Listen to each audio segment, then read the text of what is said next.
Assalamualaikum warahmatullahi wabarakatuh.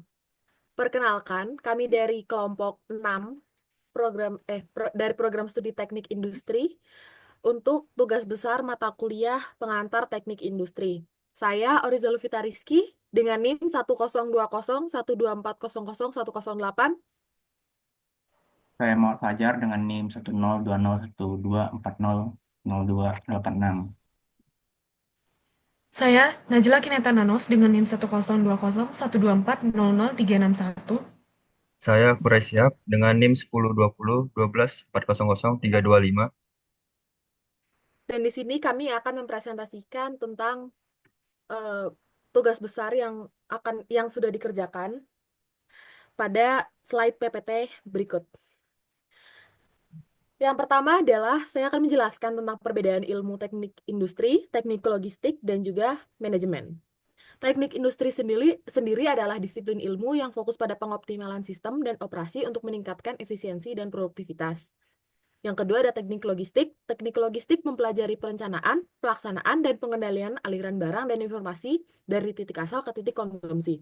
Yang ketiga adalah manajemen, dan manajemen ini adalah proses perencanaan, pengorganisasian, pengarahan, dan pengendalian sumber daya untuk mencapai tujuan organisasi secara efektif dan efisien.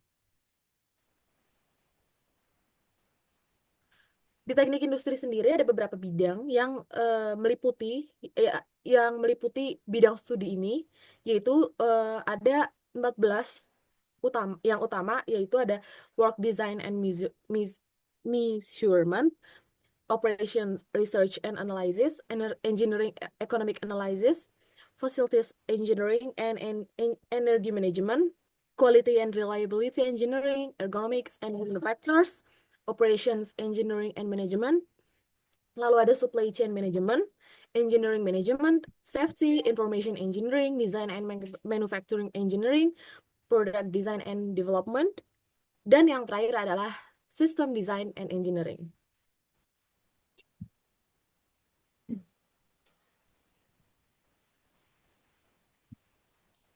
Nah, selanjutnya adalah teknik logistik. Nah, di teknik logistik itu sendiri yang dipelajari itu terdapat 4 bagian. Yang pertama adalah manajemen pergudangan. Manajemen pergudangan ini berfokus pada cara penyimpanan barang secara efisien, termasuk penggunaan ruang yang optimal dan sistem pengambilan barang yang efektif. Yang kedua yaitu transportasi dan distribusi. Nah, transportasi dan distribusi melibatkan pengiriman barang dari satu lokasi hingga menggunakan berbagai macam transportasi guna memastikan barang tiba tepat waktu dan dalam kondisi baik. Yang ketiga yaitu manajemen inventory. Manajemen inventory mencakup pengelolaan stok barang untuk menjaga keseimbangan antara permintaan dan persediaan serta menghindari kekurangan atau kelebihan stok. Dan yang keempat yaitu sistem informasi logistik.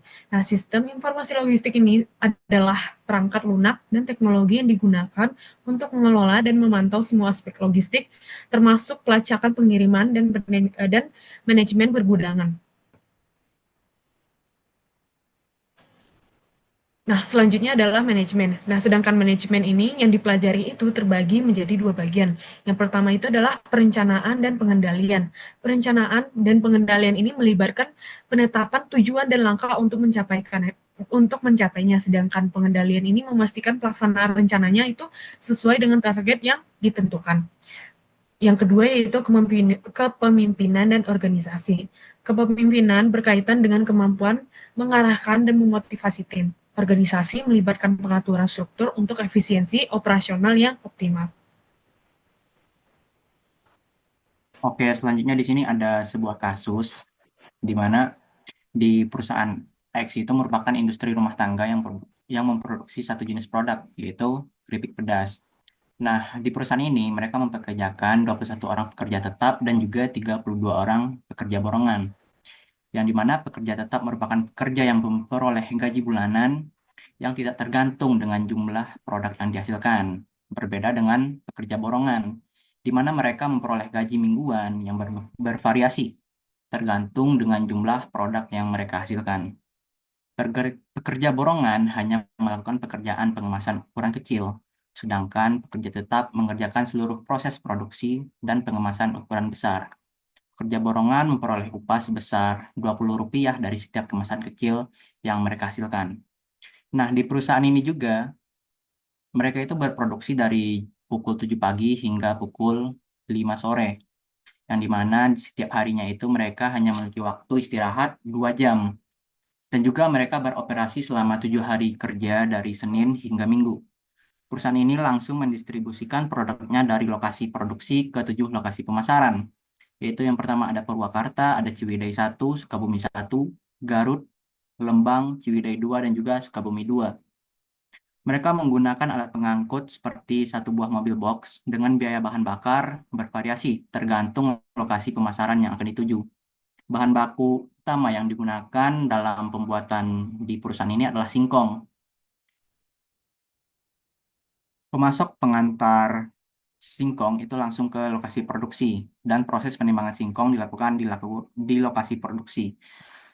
Perusahaan ini mampu mengolah singkong sampai 2,5 ton per harinya. Proses produksinya dimulai dari pengumasan kulit singkong sekaligus pemilihan singkong yang layak untuk dijadikan keripik. Hal ini dilakukan karena tidak semua singkong dapat diolah menjadi keripik. Oleh karena itu, perlunya dilakukan seleksi terhadap singkong jelek. Singkong yang jelek itu nantinya tidak dapat diolah, yang dimana akan diganti oleh si pihak pemasoknya. Namun, singkong yang jelek ini akan tetap berada di lokasi produksi yang menumpuk dengan kulit singkong. Nah, hal ini terjadi karena perusahaan tersebut belum mempunyai lokasi pembuangan limbah yang berupa singkong jelek dan kulit singkong, yang dimana limbah tersebut tetap berada di lokasi produksi sehingga menyebabkan penumpukan di lokasi produksi. Setelah singkong dikupas dan dipisahkan dari singkong yang jelek, maka singkong yang baik kemudian dibawa ke lokasi pengirisan. Proses pengirisan dilakukan dengan menggunakan mesin slicer. Setelah proses pengirisan, maka singkong dibawa ke lokasi penggorengan. Proses penggorengan menggunakan kayu sebagai bahan bakarnya. Kemudian proses selanjutnya adalah proses pembumbuan. Keripik yang sebelumnya telah ditiriskan, kemudian diberi bumbu dengan resep rahasia khas perusahaan tersebut. Proses pembumbuan ini dilakukan secara manual, sehingga diperlukan banyak tenaga kerja. Proses selanjutnya adalah proses pengemasan. Keripik yang sudah dibumbui dikemas ke dalam 2 kemasan yang berbeda, yaitu besar dan kecil. Seperti yang tadi dijelaskan, kemasan besar dikerjakan oleh pekerja tetap dan juga kemasan kecil dikerjakan oleh pekerja borongan. Kemudian setelah keripik dikemas, baik dalam ukuran kecil dan juga ukuran besar, maka dilakukan proses pengepakan. Kemasan kecil disatukan ke dalam plastik, di mana satu plastiknya tersebut terdiri dari 25 kemasan kecil. Kemudian kemasan plastik tersebut diikat, di mana satu ikatan terdiri dari 5 kemasan plastik. Keripik-keripik yang sudah dalam satuan ikat tersebut kemudian dibawa ke gudang dan menunggu untuk didistribusikan ke lokasi pemasaran dengan menggunakan alat pengangkut seperti yang telah dijelaskan sebelumnya, yaitu mobil box. Kemasan kecil dijual seharga Rp360 per kemasannya, sedangkan kemasan besar dijual langsung di lokasi produksi, yang dimana nantinya itu akan dibeli oleh pelanggan secara langsung dari lokasi produksi dengan harga Rp1.000 per kemasan. Oke, dari kasus tersebut, maka dapat diambil keputusan untuk meningkatkan performa sistem yang ada di perusahaan X, yang dimana nantinya itu bisa meningkatkan produktivitas dan juga meningkatkan input yang dihasilkan. Nah, untuk itu kita bisa melihat dari sudut pandang keilmuan teknik industri, teknik logistik, dan juga manajemen. Yang pertama adalah dalam bidang teknik industri. Keputusan yang dapat kita ambil adalah optimasi proses produksi, di mana optimasi ini dapat dilakukan dengan cara mengganti proses pembumbuan manual dengan alat otomatis untuk mempercepat proses produksi. Dengan demikian, kapasitas produksi dapat meningkat tanpa harus menambah pekerja. Selanjutnya adalah meninjau ulang tata letak pabrik untuk meminimalkan waktu perpindahan bahan baku antar stasiun kerja. Misalnya memindahkan mesin slicer lebih dekat ke lokasi penggorengan, sehingga perusahaan lebih memilih waktu yang lebih dalam membuat produk. Oke, bidang yang kedua adalah manajemen limbah. Seperti dari cerita kasus sebelumnya, bahwa di perusahaan X itu belum ada tempat limbah pembuangan. Nah, dengan ini kita dapat mengembangkan sistem pengolahan limbah untuk mengurangi tumpukan kulit singkong maupun singkong yang jelek yang tidak dapat diproduksi tadi. Limbah ini dapat dimanfaatkan sebagai bahan pakan ternak atau diolah menjadi kompos. Langkah ini juga dapat membuka peluang pendapatan tambahan dari penjualan limbah. Yang terakhir adalah pengukuran produktivitas. Pengukuran produktivitas dilakukan untuk menganalisis efisiensi tenaga kerja tetap maupun borongan. Dari analisis ini dapat diidentifikasi bahwa waktu kerja yang tidak produktif sehingga dibuat solusi untuk memanfaatkannya lebih baik. Lalu yang kedua ada di manajemen. Yang kita dapat lakukan yang pertama adalah peningkatan motivasi pekerja. Kita menyediakan insentif berbasis kinerja yang bagi pekerja borongan, seperti bonus jika mereka mencapai target tertentu dalam jumlah kemasan kecil. Dan juga insentif ini akan meningkatkan motivasi kerja sekaligus mendorong produktivitas. Lalu yang kedua ada pengembangan strategi penjualan. Di sini kita dapat memperluas pasar dengan menambah titik distribusi atau bekerja sama dengan mitra untuk menjual produk di lokasi-lokasi yang strategis seperti pasar atau toko modern. Dan juga kita dapat memanfaatkan media sosial untuk promosi produk sehingga menjangkau lebih banyak konsumen, terutama untuk produk kemasan besar yang dijual di lokasi produksi. Lalu yang ketiga ada pengendalian biaya operasional. Di sini kita dapat mengevaluasi pengeluaran perusahaan seperti biaya bahan bakar, gaji pekerja, dan bahan baku. Misalnya mengurangi konsumsi bahan bakar dengan mengoptimalkan rute distribusi atau mempertimbangkan bahan bakar alternatif seperti LPG untuk penggorengan.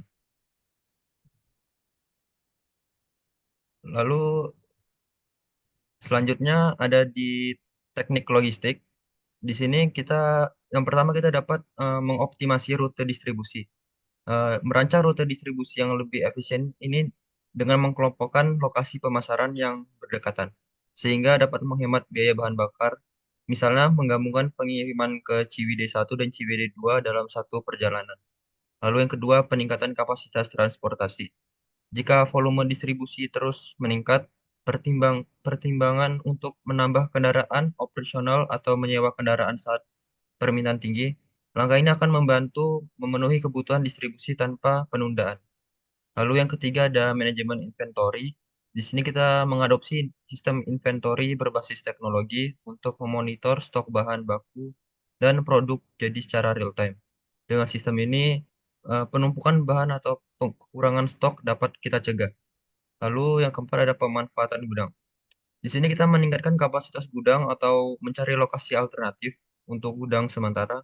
Hal ini dapat membantu mengurangi tekanan pada lokasi produksi yang saat ini menjadi tempat penimbunan limbah dan stok produk.